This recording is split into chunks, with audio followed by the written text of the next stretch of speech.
So welcome back once again. In this particular session, I am going to discuss a chemistry question asked in 2020. So यह question क्या कहता है पहले ये समझते हैं.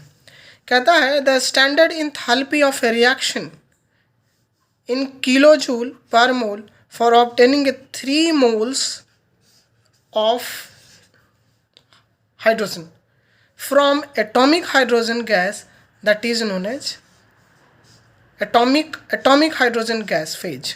अब देखिए आपको क्या दिया हुआ है, ये दिमाग में थोड़ा आपको डालना है. क्या दिया हुआ है कि standard enthalpy formation of atomic hydrogen of gas phase is 218. ये आपको दिया हुआ है. ठीक है, अब इससे आपको बताना है. तो पहले तो क्वेश्चन समझिए क्या कह रहा है. क्वेश्चन कह रहा है कि अब H2 गैस को चेंज करना है आपको मॉलिक्यूलर फॉर्म में. तो मॉलिक्यूल से जब एटॉमिक फेज में इसको चेंज कीजिएगा तो H2 गैस क्या होगा, 2 हाइड्रोजन एटम होगा H प्लस प्लस H, यानी 2 हाइड्रोजन एटम मिल करके एक हाइड्रोजन गैस का मॉलिक्यूल बनाता है. तो मॉलिक्यूल को जब ब्रेक डाउन करेंगे तो 2 हाइड्रोजन एटम आपको मिलेगा. तो अब इसको रिवर्स ऑर्डर में कर लीजिए. अब इसको रिवर्स ऑर्डर में कर लीजिए. रिवर्स ऑर्डर में करने का मतलब क्या हुआ कि एक हाइड्रोजन एटम, अगर 2 हाइड्रोजन एटम लेंगे तो आपका एक हाइड्रोजन का मॉलिक्यूल बनेगा. अब कह रहा 3 मोल्स ऑफ H2 गैस, मतलब इसको 3 से मल्टीप्लाई कर लो. जब इसको 3 से मल्टीप्लाई कर लोगे तो ये हो जाएगा 6 एटम. तो यहाँ पे 6 से मल्टीप्लाई कर लो. समझ में आई बात. तो एक हाइड्रोजन एटम का इतना दिया हुआ है, आपने रिवर्सल लिया है तो रिवर्स ऑर्डर किया है, तो एंथैल्पी आपको किस में आएगी, नेगेटिव साइन के साथ मिलेगी. नेगेटिव साइन के साथ मिलेगी. अब एक एटम का 218 आता है तो 6 एटम का कितना आएगा भैया, कुछ नहीं, 6 से मल्टीप्लाई कर लो. तो 6 से मल्टीप्लाई करोगे तो आएगा 1308. समझ में आई बात ये क्वेश्चन. सो इसका आंसर हो गया ए. समझ में आया. तो इसमें आपको जो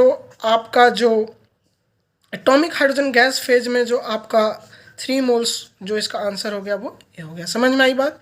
इसको कहीं कोई दिक्कत हुआ समझने में तो आप हमको कमेंट कर सकते हैं. बहुत ही इजी क्वेश्चन था, बस आपको समझना था इसको कैसे सोल्व करना है. इसी तरह का एक और क्वेश्चन देखते हैं इसी में. ठीक है, सेम टाइप ऑफ क्वेश्चन पूछा था गेट एक्सेल 2014 के एग्जामिनेशन में. अब इस क्वेश्चन को ध्यान से पढ़िएगा. At 298 kelvin the bond dissociation energy between CH, C bond C and C double bond C are given below. 415, 400A and 615 kilojoule per mole respectively.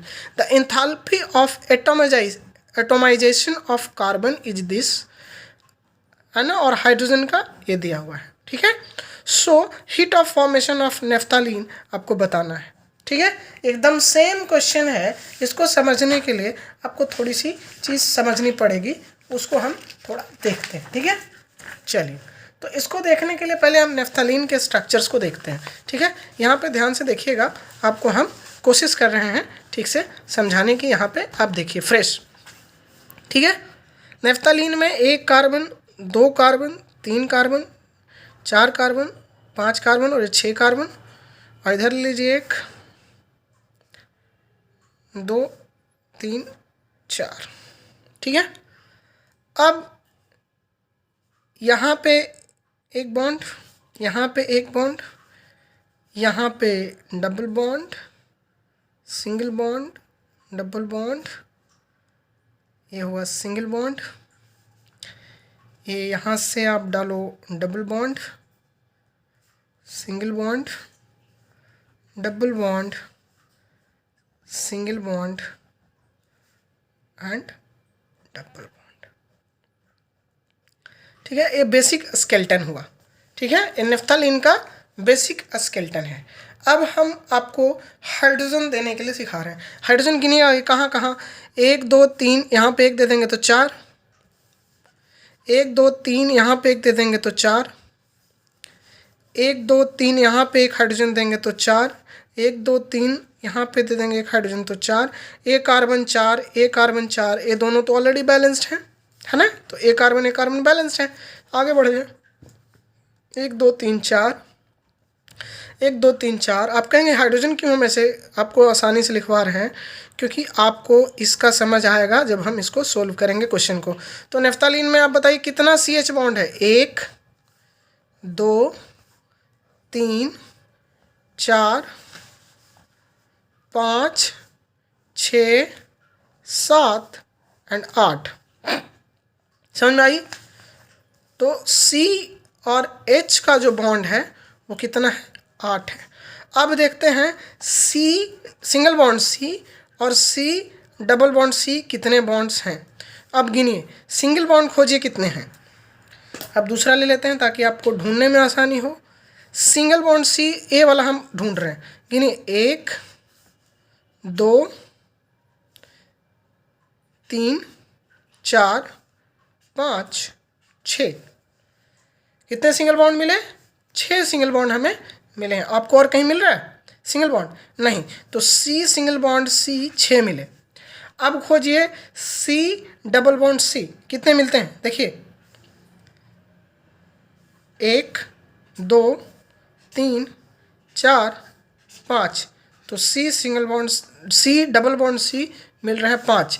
ये ऑर्डर आपको दिमाग में रखना है, क्योंकि ये ऑर्डर आपको बहुत इम्पॉर्टेंट है जब हम इसका सॉल्यूशन करेंगे तब। इतना समझ में आया?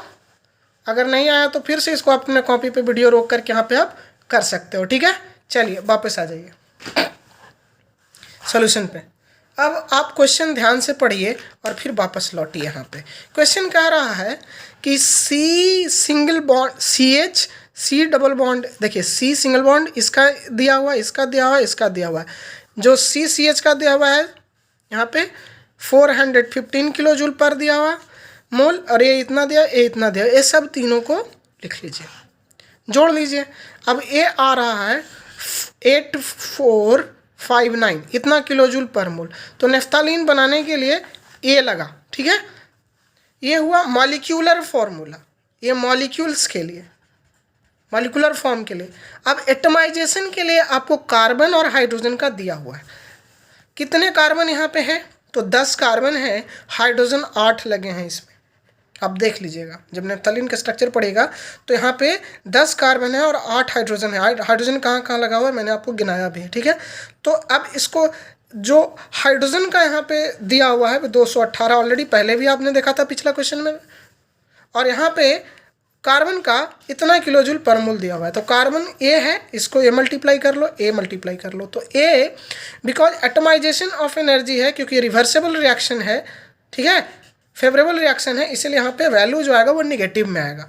तो अब ये दोनों का जब ऐड ऑन करोगे ये और इसको जोड़ोगे तो आपका जो नेट रिजल्ट आएगा वो नेगेटिव में आएगा। क्या? चलो जोड़ो, तो अब इसमें घटाओगे तो नेट एनर्जी जो आया क्या आया, वो दोनों को घटा लो तो ये आपका आंसर आ गया 455 किलो जूल पर मोल, नेगेटिव में आपका आंसर आ गया। समझ में आई बात? तो ये हुआ उसी टाइप का सेकंड क्वेश्चन, ठीक है। चलिए कुछ ऐसे ही जो डायरेक्ट बेस्ड क्वेश्चन है उनको भी थोड़ा सा डिस्कस कर लेते हैं। यहाँ पे 2017 में एक गेट का क्वेश्चन पूछा हुआ है, एकदम बिल्कुल थ्योरेटिकल नॉलेज पे है, जिसे हमने ऑलरेडी भी इस वीडियो में डिस्कस कर रखा है। जब उस वीडियो को देखेंगे तो आसानी से आप समझ जाएंगे। एक्सटेंसिव प्रॉपर्टी के बारे में कह रहा है कि इनमें से कौन सा जो है वो एक्सटेंसिव प्रॉपर्टी है, ठीक है। तो एक्सटेंसिव प्रॉपर्टी हमने क्या बताया था, जो डिपेंड करता है क्वांटिटी पे, उसे हम क्या कहते हैं, एक्सटेंसिव प्रॉपर्टी कहते हैं। तो प्रेशर एक तरह का इंटेंसिव प्रॉपर्टी है, टेम्परेचर इंटेंसिव प्रॉपर्टी है, केमिकल पोटेंशियल भी क्या है, इंटेंसिव प्रॉपर्टी है। तो वॉल्यूम जो है और मास जो है, ये दो चीज़ क्या है, एक्सटेंसिव प्रॉपर्टी है, क्योंकि ये डायरेक्ट क्वांटिटी बेस्ड प्रॉब्लम है, क्वांटिटी से रिलेशनशिप रखता है। तो इसका आंसर क्या हो जाएगा, D is the right option. Volume is a extensive property rather than this all are intensive in nature. समझ में आया बात? चलिए तो नेक्स्ट नेक्स्ट क्वेश्चन बहुत ही इंपॉर्टेंट है, और एक रिलेशनशिप आपको यहाँ पे मैं बताना चाहता हूँ। CP minus CV is equal to R, ये होता है एक रिलेशनशिप जो हम आपको अपकमिंग कभी जब हम इसको प्रूफ करने के लिए हम बताएंगे आपको। CP minus CV is equal to R, R is a gas constant, Cp और Cv बराबर होते हैं, इसको डेरिवेशन हम करके बताएंगे आपको कभी। इसे हम कहते हैं मेयर्स लॉ और मेयर्स फार्मूला। ठीक है, मेयर फार्मूला डेराइव करने के लिए 11th-12th के बच्चों को अक्सर दे दिया जाता है। Cp minus Cv is equal to R कैसे होता है, अगर आप जानते हैं तो कमेंट बॉक्स में लिखें, अदरवाइज आपको कोई इशूज है तो फिर हमसे कहिए, हम इसे एक्सप्लेन करेंगे। ठीक है, यह Cp और Cv क्या है, स्पेसिफिक हीट कैपेसिटी को बताता है at constant volume and constant pressure. Cp means constant pressure and Cv means constant volume. ठीक है, तो यहाँ पे एक इक्वेशन दिया हुआ है और एक गेट एक्सेल के 2013 के क्वेश्चन हैं। ठीक है, D delta H by D T is equal to Cp where H T and Cp are enthalpy, temperature and Cp is heat capacity at constant pressure respectively called as. तो यह जो particular formula है वो क्या denote करता है और किसको बताता है, ये आपको बताना है। एक है क्लॉसियस-क्लैपेरॉन इक्वेशन, तो ये हम आपको अलग से पढ़ाएंगे, इस पे भी क्वेश्चन है, हम डिस्कस करेंगे। ठीक है, क्लॉसियस-क्लैपेरॉन रिएक्शन हम डिस्कस करेंगे। हेस लॉ पे अभी तक कोई क्वेश्चन नहीं देखा है। किरचॉफ इक्वेशन इसका राइट ऑप्शन है, और ये है टोरंटम रूल, इसको भी हम डिस्कस करेंगे। ठीक है, तो यहाँ पे आपको समझने का क्या है, delta H is equal to Cp minus delta T, that is the change in temperature. So change in temperature, this is specific heat capacity and change of enthalpy. This relationship is basically described by Kirchhoff law. ठीक है, सो और अगर ये ऐसा नहीं है तो constant pressure पे नहीं होगा, तो आपको एक ऐसा भी नियम मिल सकता है, delta H is equal to Cv into change in temperature. ये Cv या Cp आपको मिलेगा, और ये दोनों का जो रिलेशनशिप समझाया गया है बेसिकली ए इक्वेशन और ए इक्वेशन। ठीक है, दोनों इक्वेशन किरचॉफ लॉ को डिनोट करता है, तो ये किरचॉफ इक्वेशन पे डिपेंडेंट है। समझ में आई बात, इतना तक कोई दिक्कत? चलिए, एक और क्वेश्चन है जो बहुत इंपॉर्टेंट मुझे लगा, मैं आप लोग के बीच में डिस्कस करना चाहता हूँ। यह जो क्वेश्चन है बेसिकली पूछा गया है गेट एक्सेल 2012 में।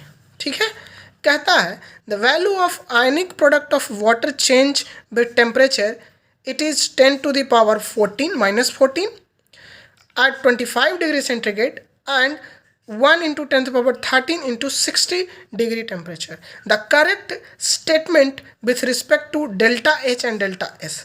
delta H और delta S का रिलेशनशिप कौन से लॉ में मिलता है, तो सेकेंड लॉ ऑफ थर्मोडाइनमिक्स में मिलता है दोस्तों। ठीक है, कहाँ मिलता है, सेकेंड लॉ ऑफ थर्मोडाइनमिक्स में मिलता है। इतना चीज़ क्लियर है? चलिए तो आगे बढ़ते हैं।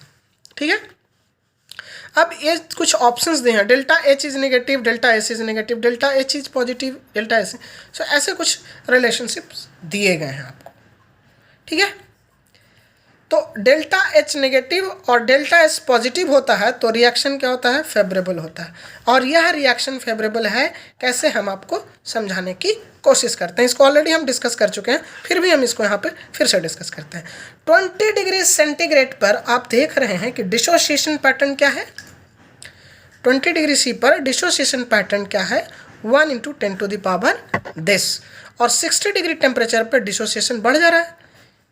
तो टेम्परेचर बढ़ रहा है तो increase in temperature, increase in dissociation pattern, it means reaction is favourable condition, और फेवरेबल डायरेक्शन में तभी होगा जब डेल्टा जी का वैल्यू नेगेटिव हो।